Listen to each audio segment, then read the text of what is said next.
Hey TechKnowStuds, and when I say studs, I mean both students and you are awesome. Thanks for joining me in these videos.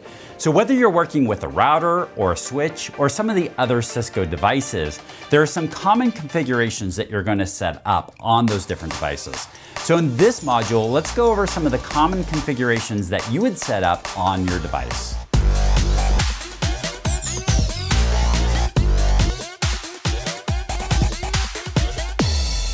We'll kick things off by setting up host names on our devices. We're going to be naming our devices. Now this might not seem like an important step, and you might be right if you just had a couple of devices on your network. It might not be a big deal.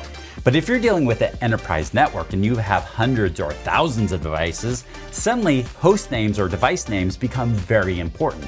You want to be able to reference the right device, or when you're on that device, you want to be able to make sure you're on the proper device and programming the right device, so it becomes very important.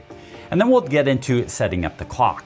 Also very important. If you're comparing different log files from different devices and the time's off, it can be very cumbersome to figure out what's going on your network. So having time synchronized is very important. Then we'll get into a console password and what console passwords and Privilege Exec Passwords look like. And obviously, locking down your routers and your switches are going to be very important because this is your infrastructure that you're talking about.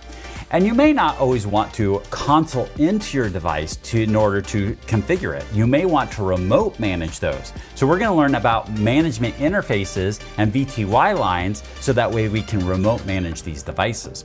And just because we're remoting into the device doesn't mean the communication going between us and the device is secure.